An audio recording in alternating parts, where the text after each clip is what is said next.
সুপ্রিয় দর্শক, আপনাদের সকলকে আমন্ত্রণ জানাচ্ছি বৈশাখী টেলিভিশনের স্বাস্থ্য বিষয়ক নিয়মিত আয়োজন বৈশাখী হেলথের আজকের পর্বে। পুরো আয়োজন জুড়ে আপনাদের সাথে থাকছি আমি ডক্টর ইফা জান্নাত ইফা। আজকে আমরা কথা বলবো রক্তশূন্যতা বা অ্যানিমিয়া বলতে আমরা কি বুঝি, এর লক্ষণ, কারণ এবং চিকিৎসা এই ব্যাপারে। এ বিষয়ে কথা বলার জন্য আমাদের মাঝে স্টুডিওতে উপস্থিত আছেন একজন অত্যন্ত জনপ্রিয় এবং বিশেষজ্ঞ চিকিৎসক। আমাদের মাঝে উপস্থিত আছেন ডক্টর মাফরুহা আক্তার রুমানা ম্যাম, সহযোগী অধ্যাপক, haematology department, Dhaka medical college and hospital. আসসালামু আলাইকুম ম্যাম, আপনাকে আমন্ত্রণ জানাচ্ছি আমাদের আজকের পর্বে। ধন্যবাদ আপনাকে আমাকে অনুষ্ঠানে ডাকার জন্য। ম্যাম, যেহেতু আমরা অ্যানিমিয়া বা রক্তশূন্যতা নিয়ে আলোচনা করব, শুরুতে আমি জানতে চাই যে রক্তশূন্যতা বলতে আমরা আসলে কি বুঝি এবং এর লক্ষণগুলো কি কি? আচ্ছা, খুবই সুন্দর প্রশ্ন, কারণ আমাদের রক্ত শূন্যতা নিয়ে আসলে অনেক ধরনের রোগী আসে আমাদের কাছে, বিশেষত মহিলা, শিশু এবং বিভিন্ন বয়সের রোগীরা আসে। প্রথম কথা, তারা যেটি বলে যে শরীর সাদা হয়ে যাচ্ছে, ফ্যাকাশে হয়ে যাচ্ছে। তো এটি যদি বুঝতে পারে যে এটি আসলে রক্তশূন্যতা, যে শরীরটা ঠিক স্বাভাবিক নেই, এটি ফ্যাকাশে হয়ে যাচ্ছে। আমরা আসলে মেডিকেলের ভাষায় একটু অন্যভাবে বলি যে রক্তের প্রত্যেকের একটা হিমোগ্লোবিনের লেভেল আছে, এক একটা বয়স অনুপাতে এক এক রকম থাকে। সেটি যদি কমে যায় কারো বয়স অনুপাতে, তাহলে আমরা তাকে রক্তশূন্যতা বলে থাকি। আচ্ছা ম্যাম, আমি একটু জানতে চাই যে ক্যান্সারের সাথে কি রক্তশূন্যতার কোনো সম্পর্ক আছে, বা ক্যান্সার রোগীরা কি অ্যানিমিয়া নিয়ে আসেন কি? জি জি, সব ধরনের ক্যান্সারের সাথে কোনো না কোনো রক্তশূন্যতার সম্পর্ক আছে। যেমন ব্লাড ক্যান্সারের ক্ষেত্রে রোগীরা যেমন রক্তশূন্যতা নিয়েই আসে, পাশাপাশি জ্বর নিয়ে আসতে পারে। যেমন খাদ্যনালীর ক্যান্সারেও কিন্তু অনেক সময় শুধুমাত্র রক্তশূন্যতাই তাদের মূল লক্ষণ হিসেবে দেখা দিতে পারে।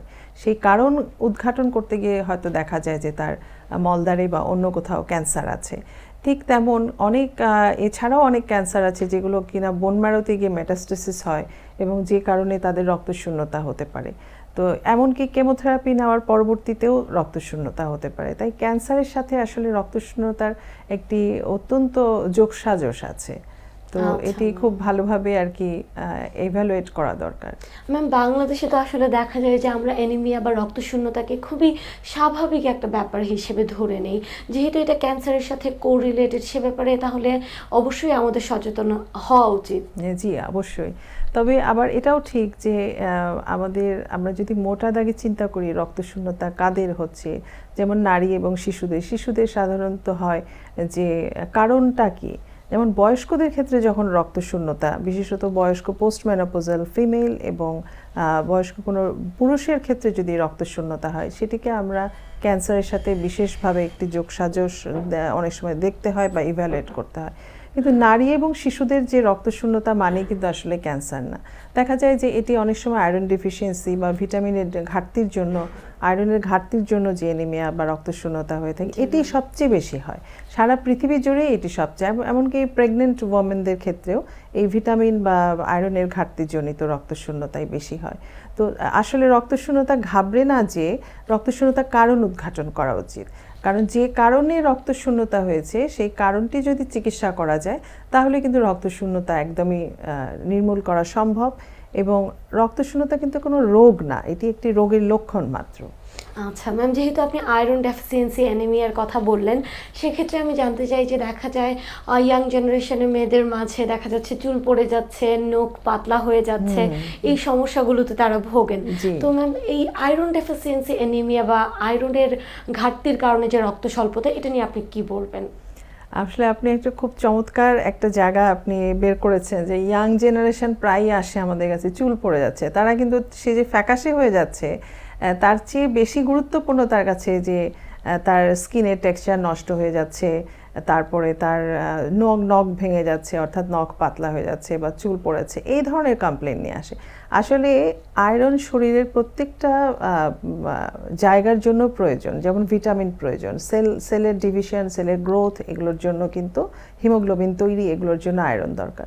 তো যখন শরীর সেই পরিমাণে আয়রন না পায়, যদি হিমোগ্লোবিনের মাত্রা কমে যায়, এমনকি মেজাজ খিটখিটেও হয়ে যায়। অনেক ফ্যামিলির মহিলারা আসেন যে তাদের ধৈর্য কমে যাচ্ছে বা সবার সাথে চিৎকার চেঁচামেচি, বাসার ফ্যামিলি বলছে যে আসলে বিহেভিয়ারাল যে একটা চেঞ্জ সেটাও আসছে। শিশুদের ক্ষেত্রে অনেক সময় স্কুলে মনোযোগ কমে যাচ্ছে, বা অনেক সময় তারা ইয়াং ছেলেমেয়েরা দেখা যাচ্ছে বেশি ঘুমাচ্ছে, অর্থাৎ ক্লান্ত বেশি হয়ে যাচ্ছে, তারা পড়াশোনার ঘাটতি হচ্ছে বা ক্ষতিগ্রস্ত হচ্ছে। এই ধরনের সমস্যা নিয়েও আসতে পারে আয়রন ডেফিসিয়েন্সিতে। আসলে অনেক সময় ফেইন্ট অ্যাটাক নিয়েও আসে রোগীরা, যে সিভিয়ার এনিমিয়া যদি হয়ে যায়, এমনকি বুক ধড়ফড় করে, তারা বলে কানে একটা শোর শোর শব্দ শুনতে পায়। এই ধরনের নানা রকমের সমস্যা আসলে এই আয়রন ডেফিসিয়েন্সিতে হতে পারে। তো এগুলো আনকমন না, এগুলো কমন। আবার অনেকে আসে যে কেউ বলে যে চাল খায় বা অ্যাবনর্মাল জিনিস খাওয়ার প্রতি একটি আগ্রহ দেখা যায়, এগুলো বরফ খায়, বালি খাচ্ছেন অনেকে, একটা অ্যাবনর্মাল জিনিস। এই ধরনের বিষয়টিকে আমরা পিকা বলে থাকি। তো এটিও কিন্তু আয়রন ডেফিসিয়েন্সির একটি লক্ষণ। জি ম্যাম, এক্ষেত্রে এখন আমি চলে যেতে চাচ্ছি একটু গর্ভাবস্থার দিকে, যে গর্ভাবস্থাতে রক্ত স্বল্পতা আসলে খুবই কমন কিনা বা এটি খুবই ঝুঁকিপূর্ণ কিনা?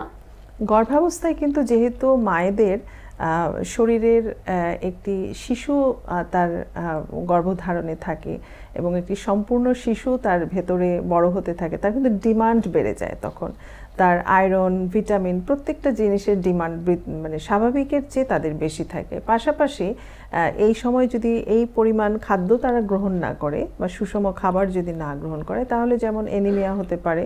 তারপর তাদের এক ধরনের ডাইলুশনাল এনিমিয়া বলে থাকি আমরা, যে শরীরে পানি এবং অন্যান্য যে প্লাজমাটা বৃদ্ধি পায়, এর জন্য তাদের হিমোগ্লোবিন স্বাভাবিকের চেয়ে একটু কম থাকে। তবে যদি বেশি কম থাকে তাহলে এটি অবশ্যই চিন্তার বিষয়, কারণ শিশুর গ্রোথও যেমন তখন ব্যাহত হয়, তেমনি মায়ের শরীরটাও তখন খারাপ হয়। এবং সবচেয়ে কমন আসলে এই যে আয়রন এবং ভিটামিনের ডেফিসিয়েন্সির কারণে এনিমিয়া হয় প্রেগনেন্সিতে। তবে আরও কিছু কারণ আছে প্রেগনেন্সিতে, যেমন তার যদি আগে কোনো ব্লিডিংয়ের সমস্যা থেকে থাকে সেটার সাথে সম্পর্কিত থাকতে পারে। এছাড়াও অনেক সময় অ্যাপ্লাস্টিক এনিমিয়া বলে থাকি আমরা, সেইখানে প্রেগনেন্সিতে হয়, সেরকম হতে পারে। বা প্রেগনেন্সিতে অনেক সময় প্রথম দেখা গেল তার থ্যালাসেমিয়া নামক রোগটি ছিল, সে জানতো না, তখন প্রথম দেখা দেয়, কারণ প্রেগনেন্সিতে অনেক সময় ট্রান্সফিউশনের রিকোয়ারমেন্ট বেড়ে যায়। তো তাদের থ্যালাসেমিয়ার রোগীদের ক্ষেত্রে হয়তো আগে তার ডায়াগনোসিস হয়নি, এ ধরনের রোগী মানে সমস্যা থাকে সাধারণত প্রেগনেন্সিতে। আচ্ছা ম্যাম, এক্ষেত্রে আমি একটু জানতে চাই যে মেল বা ফিমেল, নারী পুরুষ নির্বিশেষে অ্যানিমিয়া কি ভিন্ন হয় কিনা বা কাদের বেশি হয়? জি, আমি শুরুতেই বলেছি আসলে নারী পুরুষ যে কারো রক্তশূন্যতা হতে পারে, তবে মানে নিউট্রিশনাল যে ডেফিসিয়েন্সি, এটি সাধারণত নারী এবং শিশুদেরই সারা বিশ্বেই বেশি। এবং সারা বিশ্বে যত এনিমিয়া থাকে তাদের মধ্যে দেখা যায় প্রায় 30 থেকে 50% এনিমিয়ার রোগীই হচ্ছে নারী এবং শিশু, কারণ তারা হয়তো কম খাচ্ছে, অথবা নারীদের যে মাসিক যে ব্লাড লস হয়, এটি এক্সেসিভ ব্লাড লসের কারণে হোক, বিভিন্ন ধরনের ফ্যাক্টর আছে। এই ধরনের রোগীদের জন্য এই আয়রন ডেফিসিয়েন্সি বা রক্তশূন্যতার এই গ্রুপটাতে বেশি দেখা যায়। তারপরে শিশুদের কৃমির রোগ থাকে, যদিও এখন অনেক স্কুলেও গিয়েও এই কৃমির ওষুধ খাওয়ানো হয়। একটা সময় ছিল যে শিশুদের এই কৃমির জন্য কিন্তু রক্তশূন্যতা হতো, বিশেষত আয়রন ডেফিসিয়েন্সি হতো। আচ্ছা ম্যাম, আজকে আমরা অনুষ্ঠানের একেবারে শেষ পর্যায়ে চলে এসেছি। আপনি যদি কাইন্ডলি আমাদের দর্শকের উদ্দেশ্যে সচেতনতা বৃদ্ধির জন্য কিছু বলতেন। জি, দর্শকদের জন্য আমি বলতে চাই যে রক্তশূন্যতার আসলে প্রধান লক্ষণ কিন্তু অস্বাভাবিক রকমের ক্লান্তি বোধ হওয়া বা দুর্বলতা বোধ হওয়া। সেটি শিশু হতে পারে, নারী হতে পারে, পুরুষ হতে পারে, যেই হতে পারে। আপনারা এটিকে খুব হালকাভাবে না নিয়ে অন্তত একবার আপনার রক্তটি পরীক্ষা করে দেখবেন সেই সময়, যে একজন রক্তযোগ বিশেষজ্ঞের অথবা একজন চিকিৎসকের পরামর্শ নিন, যাতে করে আপনার রক্তরোগের যদি কোনো রোগ থাকে বা রক্তশূন্যতা যদি থেকে থাকে, তার যে কারণ, সেই কারণটি যেন উদ্ঘাটন হয়। অনেক সময় কিন্তু দেখা যায় যে থাইরয়েডের কারণেও রক্তশূন্যতা হয় বা অন্য কোনো রোগের কারণেও রক্তশূন্যতা হয়। এই দেখা গেছে যে রেনাল ডিজিজ বা ক্রনিক রেনাল ডিজিজ আছে বা লিভারের ডিজিজ আছে, সে কারণেও রক্তশূন্যতা হয়। তো আমরা চাইবো যে আপনি আপনার রক্তশূন্যতাকে অবহেলা না করে সঠিকভাবে তার কারণ উদ্ঘাটন করুন বা চেষ্টা করুন, এবং সেই অনুযায়ী আপনি চিকিৎসা নিন। আপনাকে অসংখ্য ধন্যবাদ ম্যাম আমাদের সময় দেওয়ার জন্য। সুপ্রিয় দর্শক, এই মুহূর্তে আমরা অনুষ্ঠানের একেবারে শেষ পর্যায়ে চলে এসেছি। পরবর্তী পর্ব দেখার আমন্ত্রণ জানিয়ে বিদায় নিচ্ছি। সুস্থ থাকবেন, ভালো থাকবেন, বৈশাখী টেলিভিশনের সাথেই থাকবেন। আল্লাহ হাফেজ।